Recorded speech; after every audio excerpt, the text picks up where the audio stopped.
Hi, everybody. Welcome to our webinar, Recharging at Retail, Expanding Public EV Infrastructure. My name is Jessica Leung, and I'm a Solutions Fellow here at C2ES, and I'll be moderating our discussion today with Charles Satterfield from Atlas Public Policy, and he is a Senior Project Manager. So how today is going to work is a little bit different than our other webinars. First thing, you can see our faces, so hello. But also, first we're going to do two quick presentations from me and Charles because we're releasing two papers today. So we're going to talk a little bit about that. And then we're going to go into a moderated discussion with our two guest speakers. We have Todd Adams from Georgia Power, and then we have Jonathan Levy from EVGo. And then afterwards, we're going to go into a moderated Q&A session. So please send us your questions at any time in the control panel, and we'll try to address at least a few of them. But since we don't have all the time in the world, we're going to want to keep engaging with you after the webinar. So please tweet at C2ES_ORG and use the hashtag recharging at retail. Give us questions, comments, say hello. We'd love to engage further. And a final note, we are recording today's webinar and we'll be sending you a link to our YouTube channel in a few days. And you can find the webinar there. Our YouTube channel is youtube.com/user/C2ES. And so with that, we are going to get started. So I'm going to give a brief introduction into the joint project that C2ES and Atlas has been doing. We've been collaborating with David Gardner and Associates and the Retail Industry Leaders Association on a project that looks at electric trucks and charging infrastructure. So we've been looking at the market, the challenges, and the opportunities for them.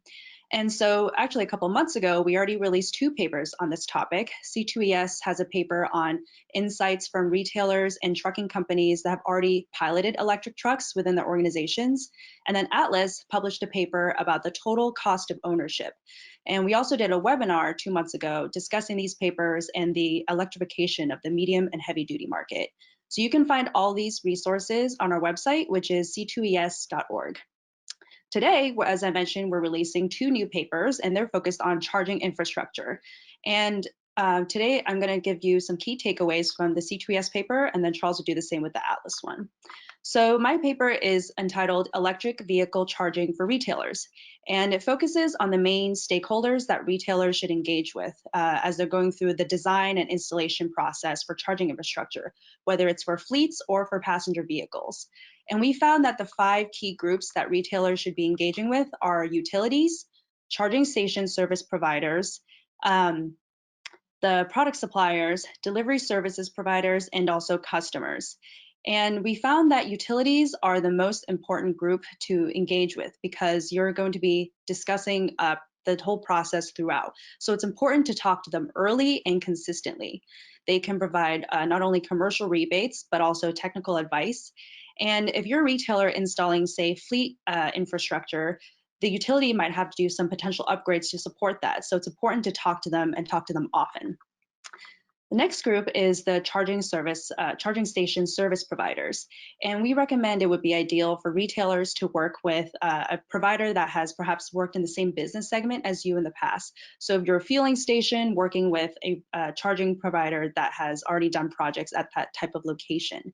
And that's because a retailer may not have that technical expertise. And so the charging service provider who has worked on, say, fueling station chargers can provide that insight and perhaps foresee some of the technical challenges that the retailer may not be able to anticipate. Another thing about charging station service providers is it's ideal to work with a network service provider. And what they can do is install these smart chargers, and smart chargers can provide an array of amenities. This includes for the retailer providing real-time data and insights that they can use for future planning, such as maintenance on those chargers. And also they can sync to they can sync to the grid. So if your utility is providing, say, time of use rates, they can adapt to that. And then for the customer, smart chargers can also provide them with a lot of benefits. So they can pay easily through their app, and also they can track their charging status. So those are some of the benefits of smart chargers. The next group I mentioned are the product suppliers and the delivery services providers. And they're an important group because retailers typically don't own their electric trucks, or they don't own trucks. And so they have to outsource that to a third-party provider. But at the same time, retailers have supply chain targets to, say, reduce their transportation emissions. So how do they meet those targets if they don't own the trucks? And that's where it's important to engage your third-party providers, whether it's your product suppliers or the delivery services providers. If you're installing, say, infrastructure at your distribution center, you can say, hey, when you're coming to my site to drop off the goods, you can also plan to do charging at my station. And that can help both parties because the trucks, they have to go to different parts of the route. If they can plan that charging time, this can potentially help reduce your logistics costs and your fuel costs. And lastly, the most important, an important group is retail customers, because they're the ones using the product, right? So it's important to do surveying and outreach with your customer base because they're using your chargers. And we know that over time, as technology evolves, their preferences and their behavior might change. And so retailers can maintain a competitive advantage if they do their customer engagement and outreach. So to summarize, I know that was a lot. There are 5 groups that we recommend retailers engage with: utilities, their charging station service providers, product suppliers, their delivery services providers, and customers. So that takes the key takeaways from my paper, but now I'm going to hand it over to Charles, who will talk more about the Atlas publication. Go ahead, Charles. Hi, everyone. Thank you, Jessica. So as you mentioned, Atlas recently published a report looking at business models for hosting public EV charging stations at retail locations. So to give a bit of background, the EV market is rapidly expanding in the US, coronavirus notwithstanding, and abroad, but charging infrastructure build-out has not necessarily kept pace. There's currently a gap between the EVs on the road and the charging infrastructure necessary to support them, and it's a gap that will likely widen as the cost of these vehicles drops and they penetrate into new markets, particularly of individuals who don't have easy access to home charging, such as people living in an apartment complex. So as one potential way to fill that gap, we looked at retailers as potential site hosts for public EV charging infrastructure, given their ability to leverage their existing business model of generating retail sales to enhance the value proposition of hosting charging stations. As two of the key benefits of being a charging station host is attracting new or repeat customers and also increasing the amount of time that people spend in stores while waiting for their vehicle to charge. So in this brief, we performed some financial analysis using our EV charging financial analysis tool to look at potential financial scenarios for site hosts when varying factors like the amount of additional time customers spend in stores, their expected retail spend, different fee structures for the charging stations, or different rates of charging station utilization. So we did this for retail site hosts, both when they were the owner-operators of the charging infrastructure or when they relied on a third-party owner-operator, such as EVGo. So some of the key takeaways there were there's an inherent trade-off between being the owner-operator and relying on a third party. When the site host is the owner-operator, they have greater control over the customer experience, in particular the fee structure that they set. And they also are able to receive additional revenue from the actual use of the charging stations. But they also assume the risks associated with operating charging infrastructure. So maintenance, installation, understanding sometimes complicated utility rate structures, vandalism, all of these are the responsibility of the owner-operator. And oftentimes that can fall outside of the purview of a typical retail store owner. So there's an additional kind of consideration of cost and time associated with that, learning that background knowledge or knowledge transfer. Whereas in the case of relying on a third-party owner-operator, the third party takes care of all of that for you. But in exchange, the profit ceiling for hosting charging infrastructure is lowered, as they typically keep the vast majority, if not all, of the revenue from the charging station itself. And depending on the agreement, it can be difficult to, I guess, fine-tune the fee structure to optimize customer behavior. Speaking of which, we found that retailers can leverage existing data they likely have on customer behavior to optimize their fee structures for maximum impact. So one of the examples of this was in earlier rollout of charging infrastructure across the US called the EV project back in 2013. This was done by a national lab, and they found that once they began introducing per session fees at charging stations, the utilization of those stations dropped, but the amount of time people spent charging their vehicle increased. So depending on what retailers were going for, they could optimize their charging fee structure in order to highlight a particular behavior, whether it be customer turnover or extending customer dwell time in stores. That is within their purview, as particularly if they're the owner operator. Along those lines, we found that indirect revenue sources were significantly more important than user fees for achieving a high return on an investment. But user fees were an effective guard against unprofitability. So even the scenario that we modeled with the highest user fee, it accounted for roughly half of the profit, as did additional retail sales. So that is one of the reasons that we thought that retail site hosts were an ideal candidate, really, to fill that gap in charging infrastructure, was their ability to leverage that business to greatly enhance the profitability of these stations. Another thing we found was that advertising was also a potentially significant source of revenue, but this would be entirely dependent upon where the charging station was located. So it would you would need high foot traffic area, and would probably be in an area that would replace an alternative form of advertising. Again, ensuring high utilization was critical for achieving profitability of these stations. So interested retailers should investigate things like local rates of EV adoption, as well as alternative available charging options for owners of EVs. To help determine what works best and where retailers should focus their efforts in terms of rolling out infrastructure.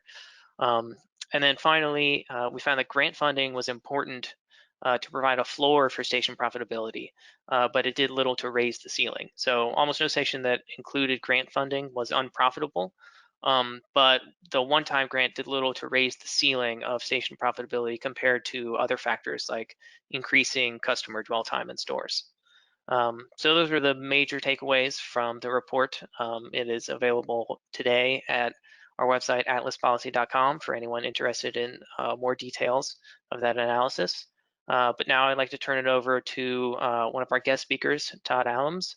Todd's an electric transportation market specialist at Georgia Power, an investor-owned utility. He manages their EV business and residential charging programs, advises customers on charging infrastructure and turnkey installations at various businesses, workplaces, and multifamily communities throughout Georgia. So just a few questions for you, Todd. If you can provide a brief overview of what Georgia Power has been involved with in the world of EVs, and what programs you offer businesses who are electrifying their fleets in your territory, or any work that you've done in the retail sector. Yeah, sure.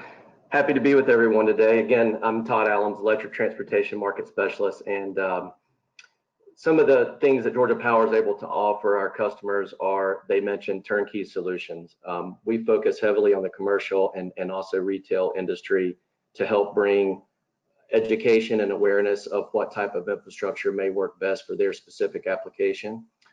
Where Georgia Power is a little unique is that we provide, as Charles said, turnkey solutions, from site assessments to determining if you have correct power capacity there and availability. If not, how do we get that there? Helping find the right site or the right location on that customer site to locate the charging stations to keep our installation costs down. And we have our own guys that actually do the installation for the customer. So several different programs that we have for retail business customers are, that turnkey, we call it plug-in ready solution, where a customer has budgeted funds and they are ready to go ahead and move forward with a proposal. Georgia Power can come in and do the site assessment, put the full proposal together, help them select the type hardware that's best fit for their application, and provide that whole soup to nuts turnkey solution for them. And again, they've budgeted money, so they work with us and our installers to pay. And we've had rebates in the past to help offset some of those costs. Someone else mentioned earlier, if you don't have, Georgia Power's unique in this ability too. If you don't have capital money set aside, we have another program called Plug-in Service, where that kind of helps offset some of those upfront costs that are necessary to put in the EV infrastructure. So we can come in and still provide the whole turnkey solution, but potentially for customers that are qualified, put it as a line item on their power bill for zero money down up front and provide it as a service to them over a fixed period of time. They pay that fixed amount. Georgia Power will own, operate, and maintain that for them on their behalf, and kind of help make it's the easy button, I guess, and so make it a little bit easier to go ahead and get that charging station installed there with not a whole lot of hassle and upfront costs needed. So those are a couple of programs that we have, and I'm going to speak a little bit more later on about a few other services, how Georgia Power can assist. Great, thanks, Todd. So now I'm going to turn it over to Jonathan. Jonathan Levy is the Senior Vice President of Business Development at EVGo, an EV charging company. He manages the EVGo team responsible for strategic partnerships, revenue generation, site acquisition, network planning and funding, and advancing transportation electrification market development. And in his free time, he does webinars with C2ES. So Jonathan, can you also give an overview of EVGo's charging network, some of the products and services you provide, and perhaps the retailers that you've already partnered with, and maybe any other planned future collaborations? Yeah, sure, happy to, and thanks Jessica and Charles for including Todd and me. We did not coordinate our dress code today, it just happened to be a coincidence. But our CEO, Kathy Zoe, often jokes that the marketing team at EVGo is 115 people strong, because every single person of the company is responsible for making sure people know who we are and what we do. And who EVGo is we are the nation's largest public fast charging network with more than 800 locations across 34 states, more than 1,350 fast chargers, another 1,000 level 2s or so. But we really focus on a couple of different products and services in the market. Our core bread and butter, and the thing we've been doing for a decade, is providing public fast charging services. So we site, develop, construct, deploy, own, operate, network, maintain public fast charging stations so that any driver can use them.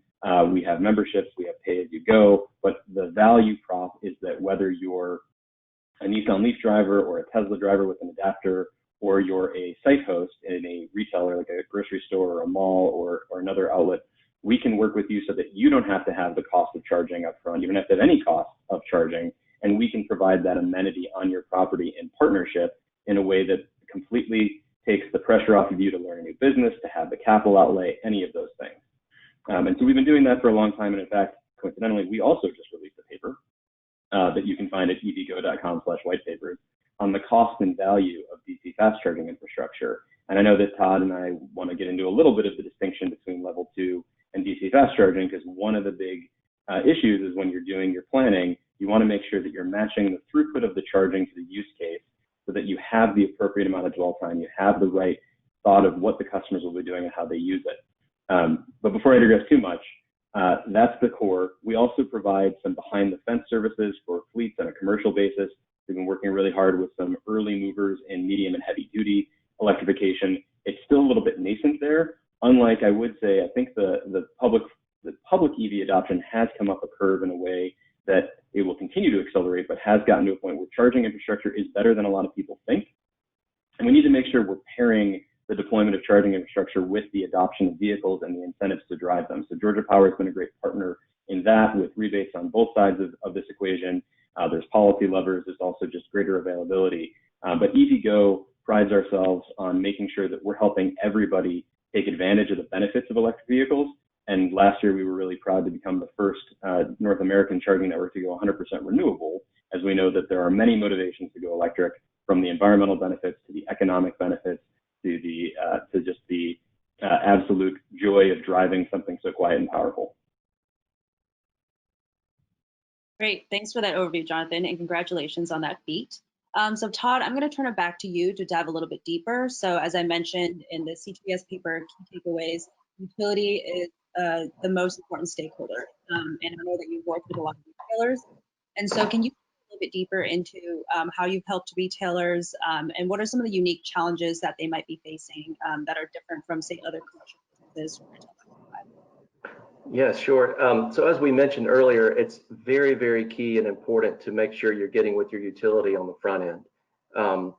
They have the power that you need to put in the charging infrastructure so that Jonathan or whomever else can come install their equipment there. So getting with the utility on the front end to perform a site assessment, figure out what type of power is serving your building, figure out what type of capacity you may have, because depending on the product that you want to put in, it requires different voltages and different outputs of that. So briefly on that, there's level 1, level 2, and level 3 or DC fast charging there. So predominantly a commercial retail type business is going to have 120, 208 volt power. So that's the type power that the chargers run off of, or either 240, but typically in a commercial it's 208 volt.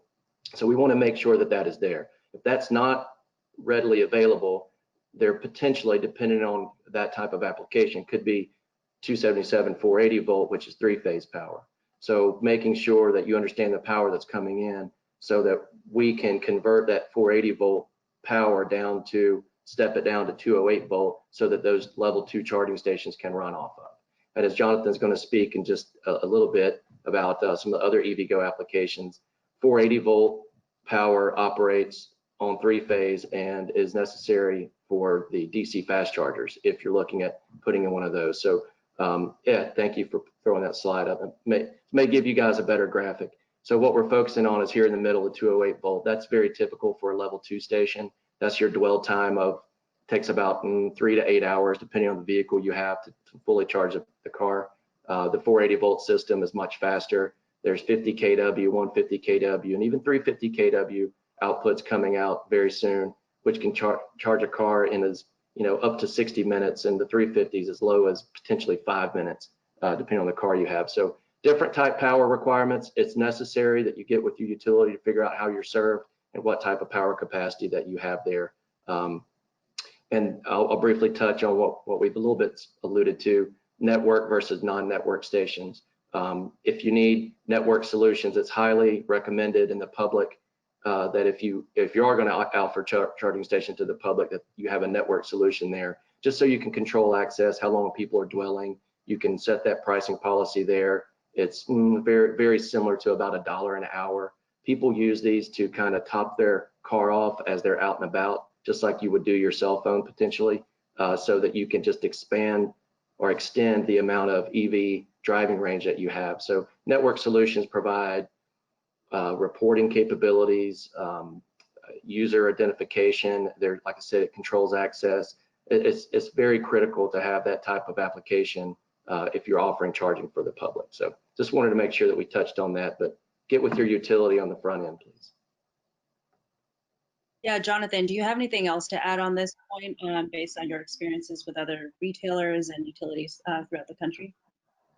Yeah, and actually, if you don't mind bringing that particular graphic back up, because I think this conversation is really key.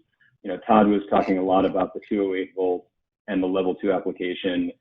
We often, or in some cases, using 208 and stepping it up. And so there is a lot of responsibility when you work with a charging provider like EVGo, where we can take a lot of this off the table so you don't have to worry about it. There's a lot of retailers that say, hey, I want to have charging so I can attract electric vehicle drivers, but I don't know the difference between 208. I don't know the difference between 480. I don't want to have to deal with knowing what kind of power I need to get. And so EVGo can take care of that for you.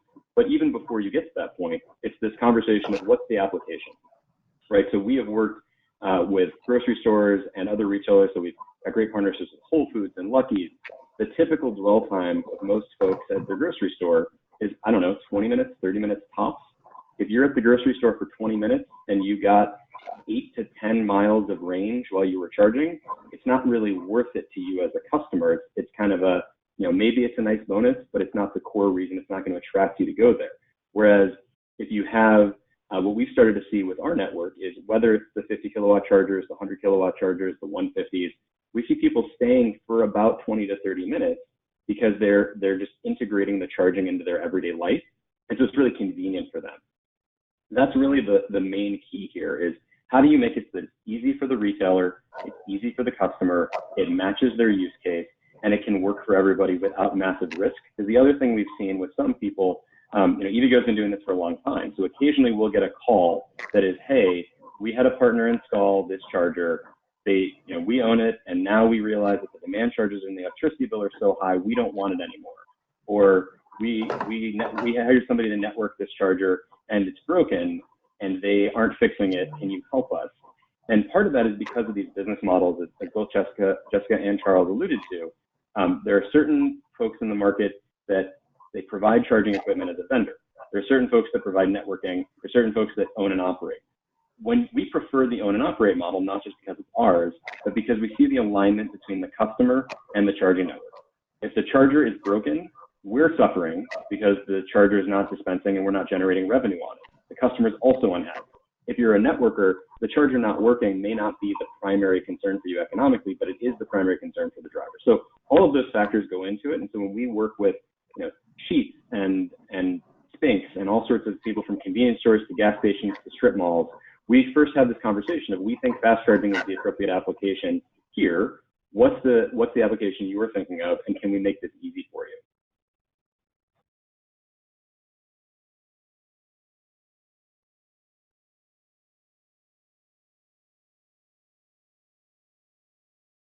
And I don't know if we wanted to talk about some of the other partnerships too, but I think one of the reasons I was so excited to do this with C2ES, Atlas, and Georgia Power is because there's all sorts of ways that we have to work together. And Georgia Power has been a great partner in working with EVGo, just as a number of other utilities from SoCal Edison to Dominion have, of making sure we know what are the power constraints, what are the timelines, what are the upgrade requirements. The costs associated with installing and operating charging are often far underappreciated by everyday drivers and some retail partners, whether it's for their own fleet use or for electrifying to attract customers. And so being able to work with a company like EVGo and a utility like Georgia Power means that you can have a real conversation that helps you appreciate exactly what it's going to take, how long it's going to take, what the risks are. We like to take those risks off the table for a lot of our posts, but either way, what we've done, and if you'd like to show the picture of one of our newer stations in Atlanta, in Hatesville, Georgia, at the Schlotzsky's, is a great example where we had a conversation with Georgia Power, with Todd's team about, hey, we're looking to expand the network we already have in metropolitan Atlanta. We want to open something near the airport. We have a partner in this particular retailer in the Schlotzsky's parking lot wants to be our partner. Let's talk about what's the power availability. Can you help us with the make ready and bring the power there?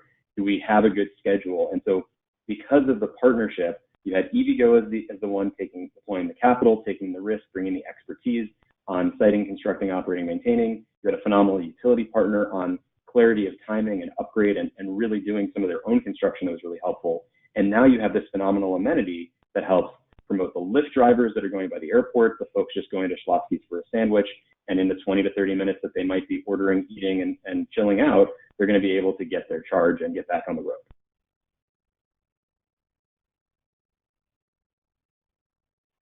Charles, do you want to go ahead with the next question?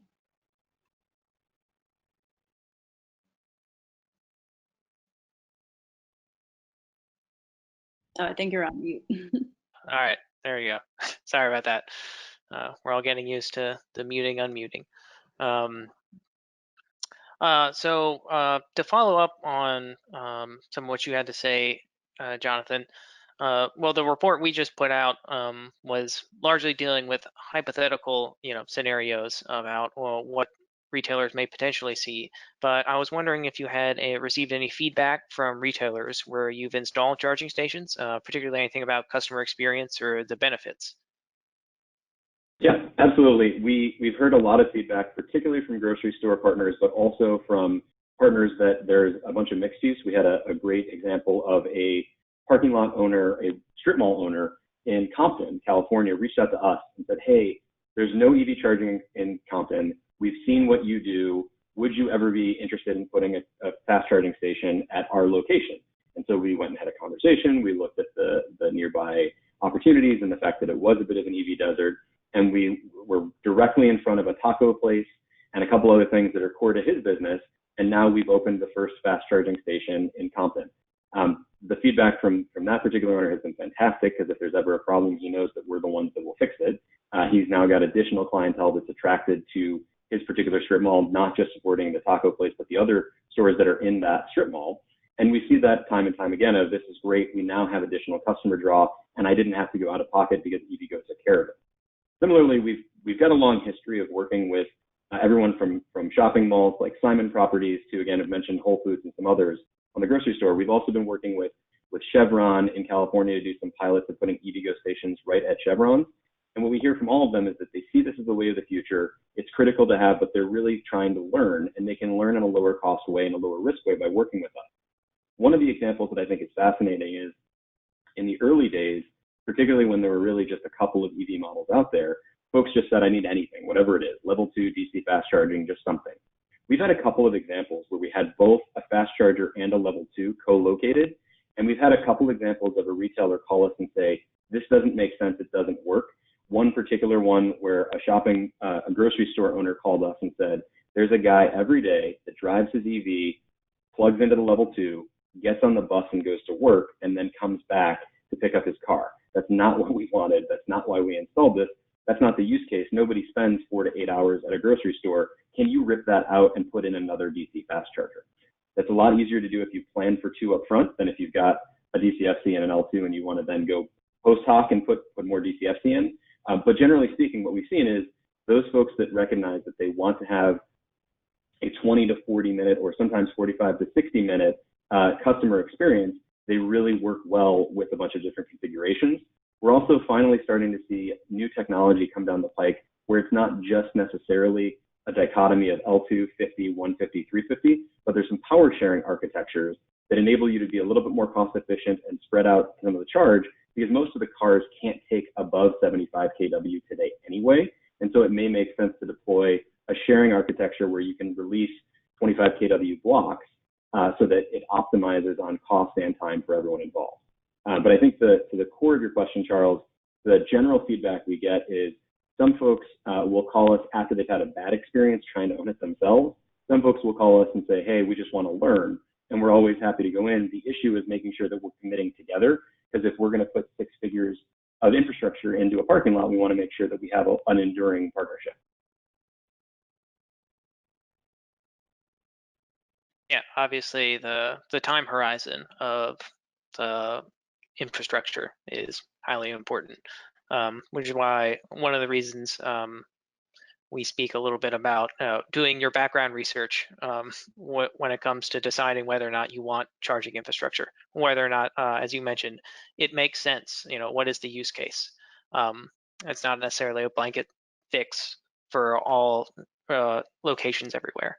But I also wanted to ask Todd if you had anything to add on the user experience front or any feedback you've received.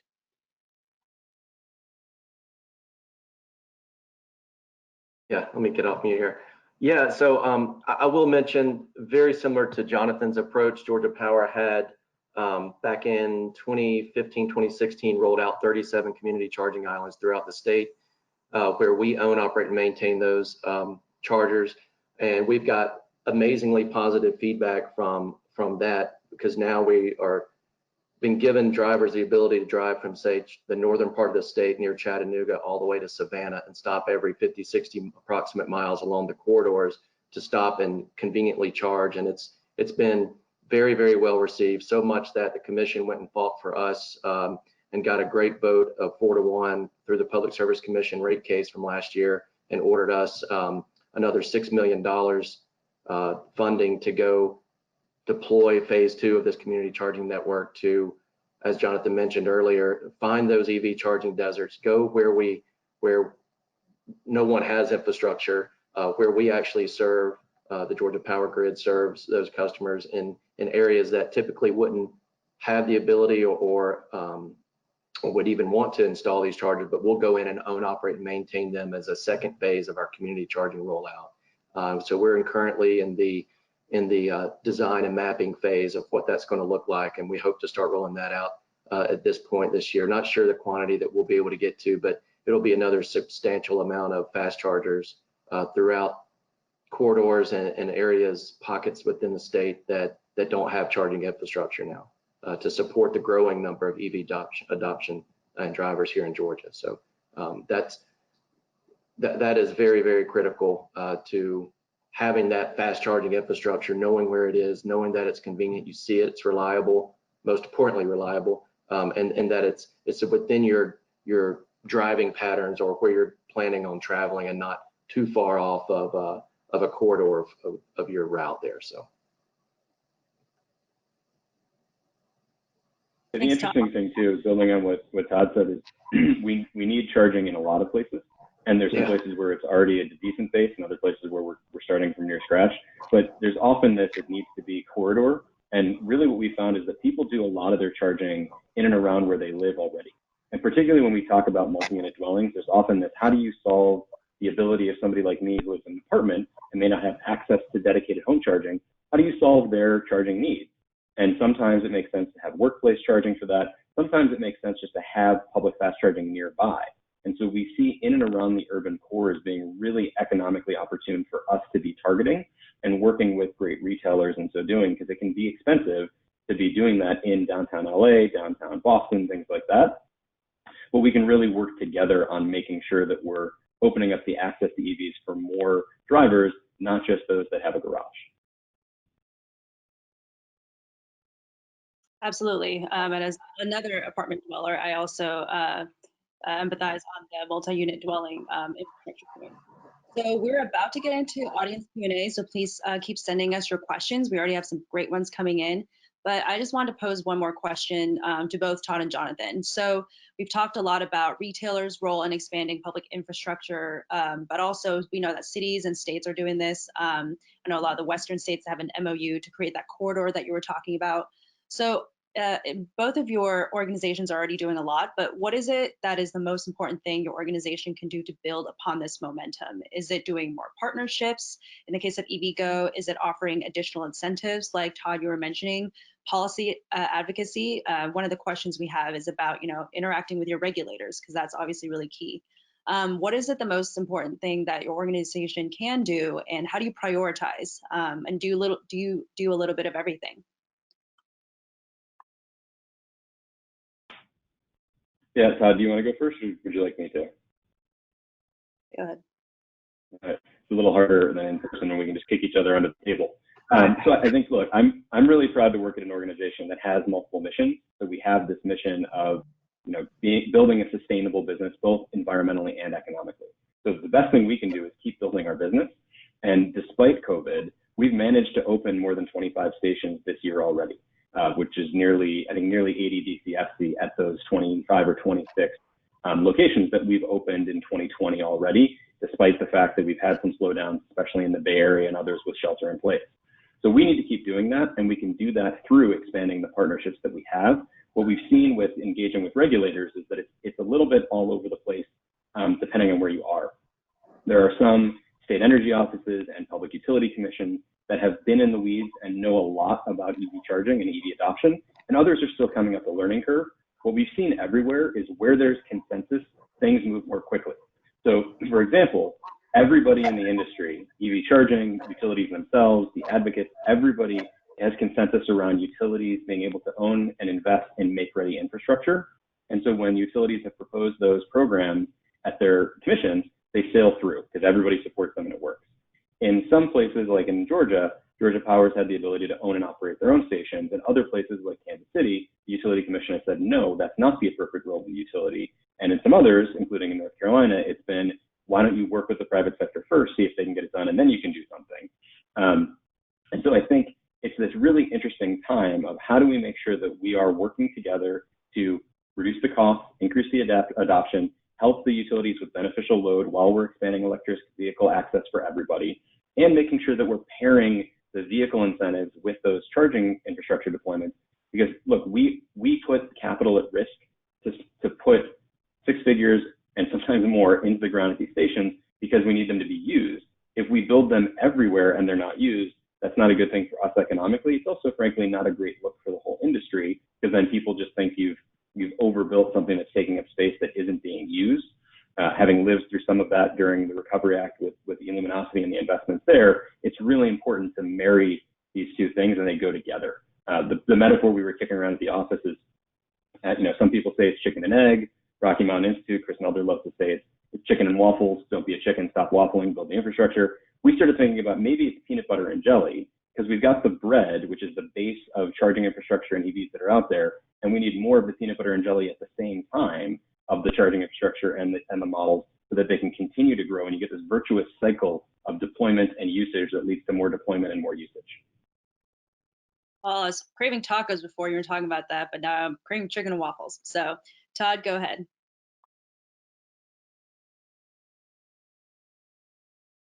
Oh, wait, I think you're still on mute, Todd.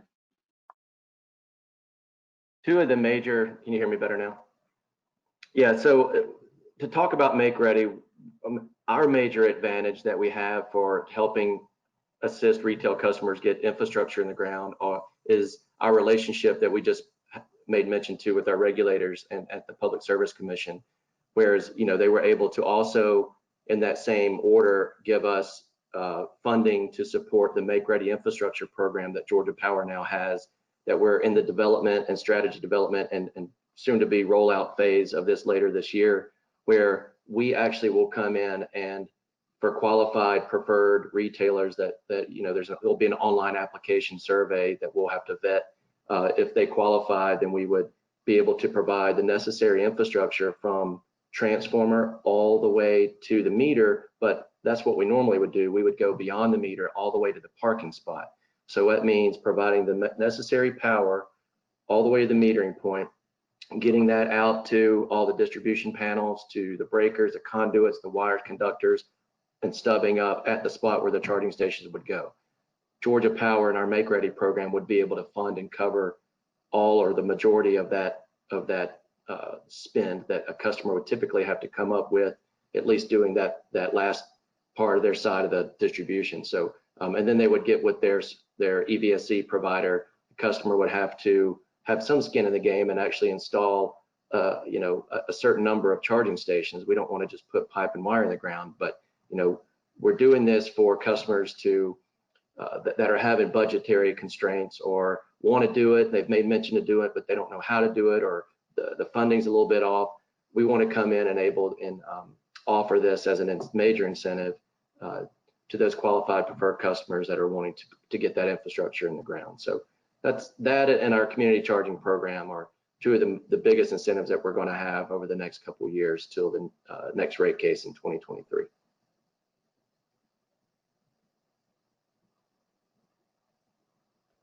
Okay.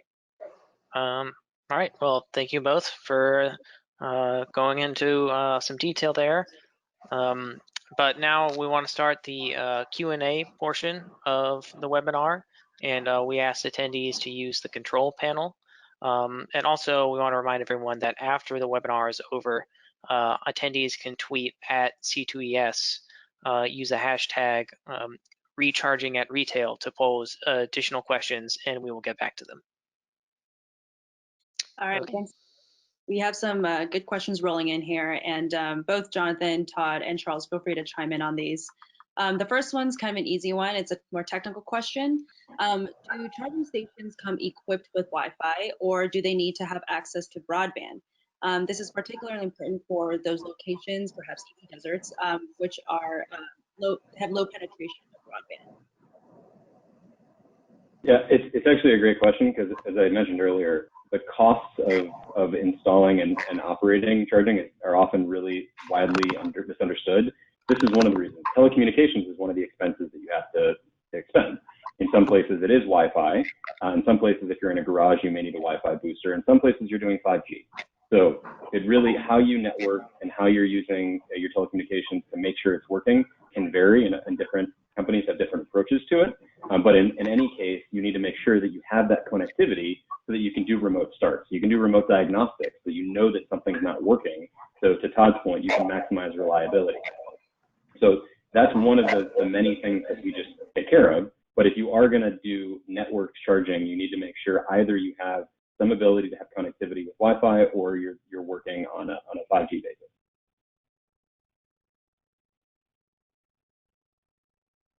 Do you have anything else to add on that? Okay. Oh, you're on mute.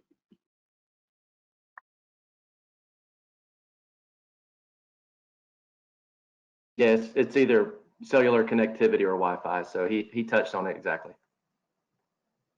And building upon that, we have another question about expanding EV charging to rural areas. I know we're often talking about urban areas here, but have you worked in any rural areas, or do you have any ideas for how we expand charging to those places, especially if they're part of, say, these mass corridors that we're trying to expand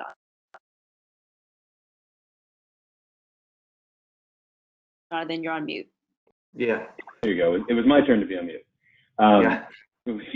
We have some history here, including having built, for example, a station in Baker, California, which isn't exactly rural, but it's not a dense area. It's in between Las Vegas and Los Angeles, but it's a connecting corridor that's really important, as well as building in the Central Valley in California. We did some programs in particular with Green Raiteros, which is a community based in Huron, California, to help folks electrify their indigenous rideshare program to help people get from Huron to Fresno and back.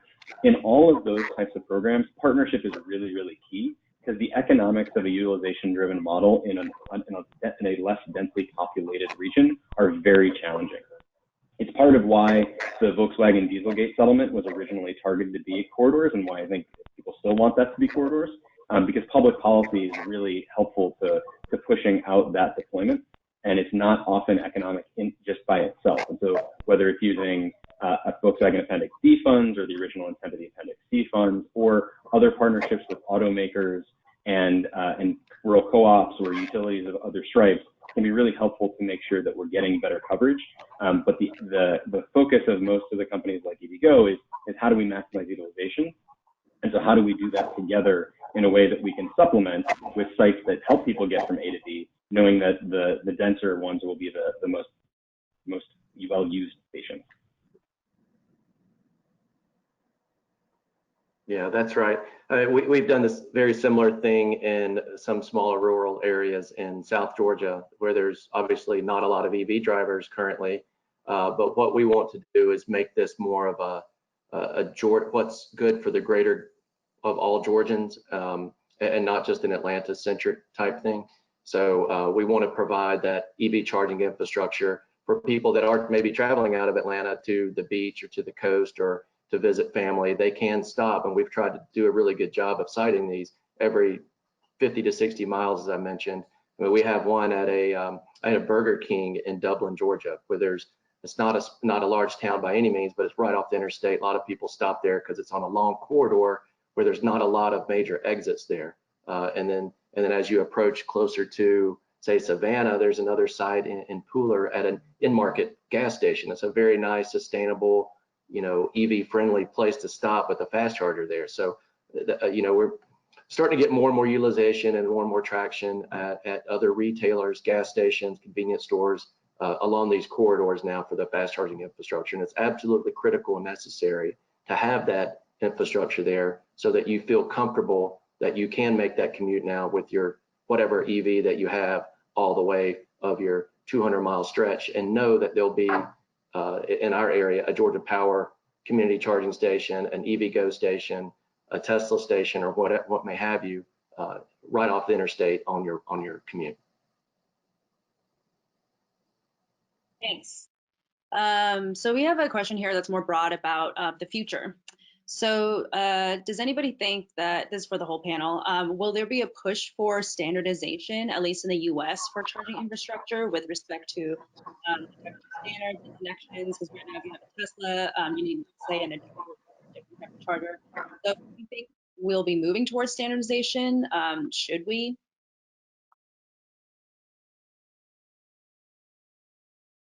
I mean, it's a fraught topic with a lot of history. I think what I would say is the cost differential right now in deploying CHAdeMO and CCS isn't a massive difference today. But at the same time, obviously there's customer confusion and it would be easier for a lot of folks. With Tesla, EVGo deployed some of the first Tesla connectors outside of the Tesla network in our San Francisco chargers. And we're trying to make sure that whether it's through those or through adapters or through other means, we can find ways to make sure that everybody can charge on our stations. And that's the collective goal. I would say that there's been some technical discussions happening on the heavy duty charging side, particularly on buses and trucks, that are about standardization, that have backward compatibility, that maybe can be a pathway to helping on the light duty vehicle segment. But for right now, the most important thing is just getting butts into seats and getting people to realize that an EV is a better way to drive, and seeing how we can drive that adoption, whether that's through the work that Lyft is doing in Georgia and in Seattle and in Denver to electrify their rideshare to give people basically ride and drives when they're using rideshare with the Kia Niro or the Chevy Bolt, or the work that Georgia Power and EVGo and others are doing to get more charging stations out there. The more that we can do that today, the more that we'll have the uptick that can get to scale, which is really what everybody needs. And I think the standardization of the connectors is important, but it's not existential.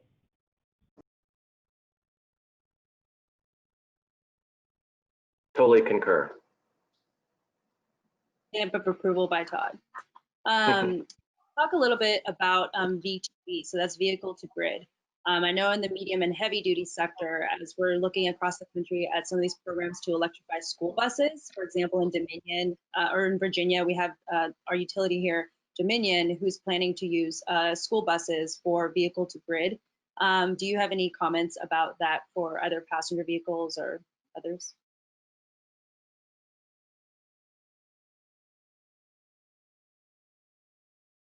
That might be more of a Todd question. Do you have any comments on that? On the vehicle to grid side, Jonathan, you want to take that one first? Sure. So I think there's a couple different parts of it, right? One is, again, the distinction between L2 and DCFC. Because when you're talking about an L2 application, whether it's overnight at home or it's at workplace or it's even at a place that's like a sports arena, if you know you're going to be there for 4 to 8 to 12 hours, V2G can make sense because you only need to get to a certain threshold and it doesn't matter to you where you are as long as before you leave, you have what you need. With fast charging, interruptibility is a big existential deal. The last thing we want is for somebody to come to a DC fast charger on a hot day with their family and their kids screaming in the back, and it's oh, there's a grid event and we want to suck energy out of your car. That doesn't work for DCFC in that regard. But there are some conversations, I think, first about V1G. How do we control what's going from, G2V? How do we control what's going from the grid to the vehicle in a smart way? So, San Diego Gas and Electric saw this example where they set an EV rate at 11 o'clock at night that was much cheaper, and especially since there's high demand charges in that region, what they saw is a second shoulder of a spike at 11 p.m. So how instead do you stack that around and make sure not everybody is starting that charge at the same time so you don't create this burdensome ramp for the utility? But then eventually, if you're talking about school buses in particular, it's a great example because their use case is they drive in the morning, they sit oftentimes middle of the day where they can soak up solar in California or in other markets that are going that way, then they can discharge again, and then again they can sit until you could have V2G during that dwell time. But I think there's some issues around the automakers' interest in the warranty of the battery that are sometimes difficult and challenging conversations. There's some issues, again, around use case differentiation and making sure there isn't an interruptibility and a safety issue. And then there's just understanding the evolutionary nature of this and making sure we're adapting to the technology in a way that works. There's been some programs that have required OpenADR as a standard, and that's possibly great, but it's also possibly, let's make sure we're figuring it out and walking, crawling and walking before we're running. Well said. All right. We have a question here about retailer partnerships with public fleets. So are either of you aware of any partnerships where a retailer partners with a public fleet where during the daytime, charging is available for the retail customers, but then in the nighttime, it's exclusively used by city fleets? I'm not aware of any that are like that for a city fleet. We've had some discussions that I can't go into too many details on about some private fleets that are interested in that kind of arrangement, where you have the kind of, it's open for everybody during the retailer's hours, and then after that you have a priority, maybe not an exclusive, but a priority for some other fleet that has high demand off-peak. And so I think it's something that's of interest, and if you are a retailer that wants to explore that, or a fleet that wants to explore that, just call or email me, because EVGo is interested in that. But it's still, I think, some of this is it's a little bit nascent because you have this issue where you've got some fleets that want to go electric, but they're having a hard time getting the trucks and vans that they want. And so we're still working through the supply chain. And so having strong demand helps accelerate that signal, the signal of demand helps accelerate the deployment. But I think right now what you've seen is some light duty vehicle fleets where on the municipal side, those are pretty predictable and they tend to be taken care of by L2 at the municipal fleet, but they could theoretically go elsewhere. We did have one car dealership essentially using some of our stations as their own overnight fleet charging, but generally speaking, it's something that's still a little bit nascent. Yeah, I mean, I would just chime in there that we haven't done a lot in that specific scenario, but we have worked with lots of different private fleets and municipalities that have their own fleets, and we have our own fleet electrification process called Will It Work, where we could potentially apply that application to what you're referring to see if it would make sense for that business and that retail center on the sharing. Will it work simply is what it says. Will this process work for my application, what I'm trying to accomplish? It's a free assessment that Georgia Power does. It's a suitability assessment where we would work with an OEM to provide us with that passenger vehicle, that bus, that forklift, whatever the application is, that is available that we could get our hands on here in Georgia. California is a little bit different in that regard, and Europe for sure. But what we could get our hands on here in Georgia, we do have that suitability assessment process where we can provide that asset, that vehicle, put it in the application that the business is wanting to run it in, and we track every movement, every charge, every time that's sitting, opportunity charge missed, everything for a 30, say 45-day period. And then we take that data that we've collected on each day and report back out with some visual aids and graphics, and we let the data speak for itself. We're not telling you that this process for electrification in your application is going to work.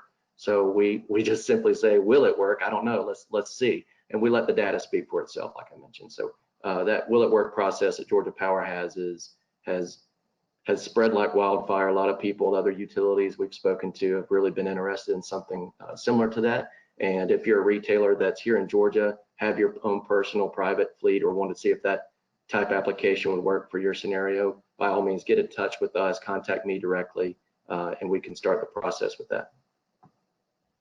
Yeah, that's been a really interesting development, Jessica, because there are all these people that are interested, or these companies that are interested, but they don't know where to start. And so we've had a lot of those conversations too about, okay, we'll have people say, hey, can I buy a DC fast charger off of you? And we say, well, what are you doing? Like, well, we've got 5 cars that drive 20 miles a day. It's like, well, you probably just need a couple of L2s, or you can just use our public network if you want. And then there's other folks that say, we're thinking about buying 150 cars, some of which are sedans and some of which are going to be trucks when they're ready. What should we do? And then it's a different conversation of, okay, let's talk to you. Do you want to do a charging as a service program where we retain ownership of the charger and you basically have an OPEX payment instead of a CAPEX investment? Do you want to buy it, but you want to make sure you also have networking and operations and maintenance, in which case it's a different structure of a relationship between EVGo and the customer. So that front end conversation is very, very active right now, particularly as some companies don't yet know what their needs are. They don't yet know what the vehicles will be in a couple of years, but they know there's things now, and they know that it's a lower total cost of ownership because you don't have to deal with maintenance and all the other things that go with it. So how do we take advantage, and how do we decarbonize transportation? It's a big priority for not just municipal fleets, but for companies that recognize the impetus to act on climate. And again, that's part of why we went 100% renewable, even though EVs were already much, much cleaner than ICE vehicles, just because we know that our customers wanted that peace of mind.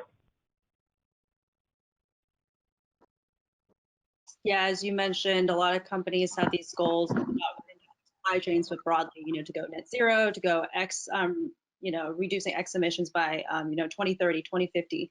And the transportation sector is definitely linked to the other sectors. So say, for example, electric sector. So it's really key to, I think, just ask the questions, of Todd, like you said, will it work? We don't know, but the first step is asking the questions. What is your use case, so that we can best match the potential options, and then go through all the hoops of answering those questions for how to get it done. We have a question here about how each of your organizations think about EV charging for all, in particular, providing EV solutions for low to moderate income communities, which we know is a challenge across the country. Yeah, for sure. It's one of the major challenges that we all have to be working on actively. And EVGo is a founding member of the LOWs, which is a nonprofit dedicated to increasing EV penetration and awareness. And the mantra of Allums is electric for all. And we mean that and we live it. And it's part of why we've done some investments and deployments in places like Compton and Inglewood and Huron and some other places like that. But there's also other partnerships that can be done that are really helpful. So we've been working with Grid Alternatives on a program they've been doing with funding from the Air Resources Board, where in California, if you're below a certain income threshold and you buy an EV, particularly a used EV, they can provide an L2 home install for you with this partnership that ARB has with Grid Alternatives. Well, a lot of people that are renters or that don't know if they're going to be in that same place for more than a year, they don't necessarily want the L2, or they rely on street parking. One of the things we've seen a lot in low to moderate income communities is there's zero access to dedicated parking because they're 100% reliant on street parking. So a home L2 install is not actually very valuable to those people. So what Grid Alternatives and ARB have worked out is, can we provide charging credit?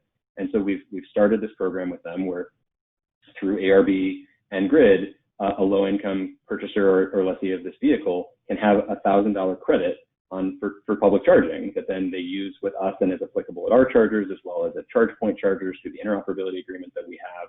And so that's been one great way to say, hey, we want to help make this easier. We want to help make sure it's affordable, and so on and so forth.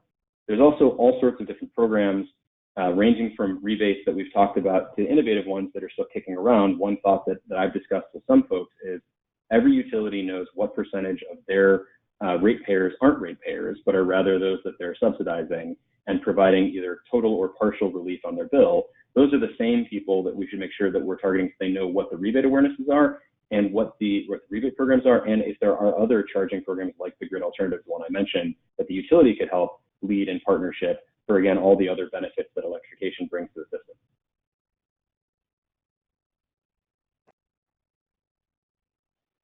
Yeah, and our community charging island, we're definitely income qualified, we say, is definitely an area that we're looking at potentially filling for our community charging network. And we mentioned Lyft earlier. We work with Lyft in partnership with Georgia Power and Cox Enterprises, Cox Automotive, at one of their facilities in an income qualified area where we provided the charging station infrastructure.